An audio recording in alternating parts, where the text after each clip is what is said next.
everybody, welcome. It's Grimm Gorri here at Inqlusion Con, and I'm sitting here with a very talented artist, Dee Fish. Hello, Dee. Hi, how you doing? I'm not doing too bad, actually. You're having a good time here at Inqlusion Con, the first ever.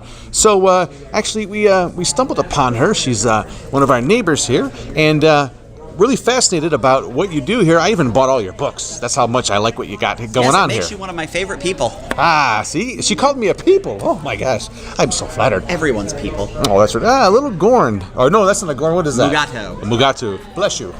Domo arigato, Mr. Mugato Domo. So, can you tell us a little bit about each title? Oh, excellent. Yes. The first book here, it's called Finding Dee.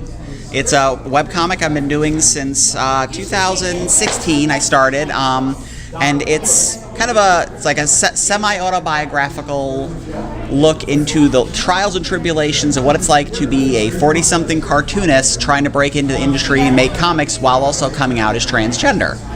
So it's a little bit of a slice of life of stuff that happens in our day-to-day and just the everyday stuff you go through, and it's it's mostly humor-based stuff, but it gets dramatic from time to time. But I try to keep it funny anyway. Yeah, so I don't think Stan Lee even touched on this subject. Not that I remember, because if he did, I would have had some kind of cool nickname I would have been able to pull from that. So think about that. You one-up Stan Lee. That's hard to do. All right, and so you have this book, Finding Dee, and Yes. the other book titled?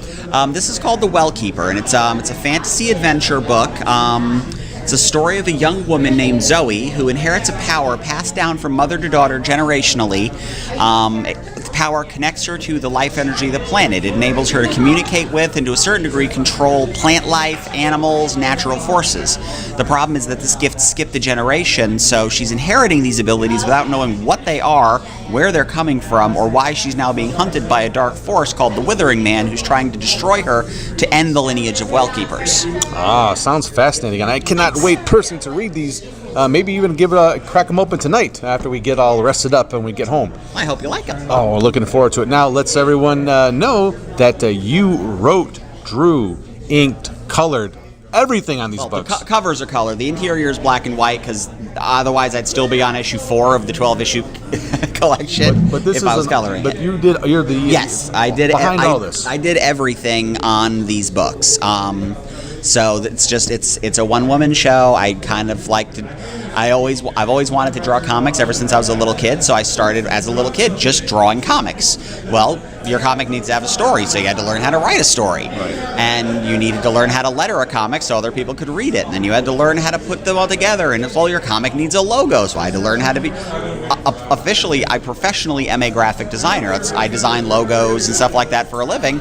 Largely because I had to learn how to do it to make logos for my comics when I was a kid. So I kind of self-trained myself in that regard, just because these were the stories that I wanted to read, and no one was making the comics I wanted to read, so I had to go out and make them myself. And that's the way you do it. That's what we did. That's why we're doing the Mummy and the Monkeys Hairy Scary Hangout. We want to do a show that we want to watch, Exactly. All right, so, and where can people find these books? You can find these books online. There's a number of websites. Each one has its own. So findingdee.com, thewellkeeper.com, where you can order the books online. With Finding Dee, you can read them all online. It's a weekly webcomic. It runs every Friday. I will say The Wellkeeper is considered more all ages, and I'd say all ages in the sense that Harry Potter's all ages. It starts out really kid-friendly and fun, and then supporting characters get knocked off and the villains are scary. Oh, wow. But it's also not overtly graphic, and there's no particularly harsh language. Finding Dee is based on me and my life, and I curse like a sailor, so does cartoon version of Dee. I always like to warn people about that, because there's a lot of people who they're like, oh, my kid is trans, or my kid is questioning about this, and I think this would be really great for them to read. Do you think that would be a problem? To which I've always had to answer, if you have a small child who's getting ready to come out as trans, they need to learn how to defend themselves against the naughty words that are going to be screamed at them very brutally. So yes, indeed. You use it as a weapon yourself sometimes.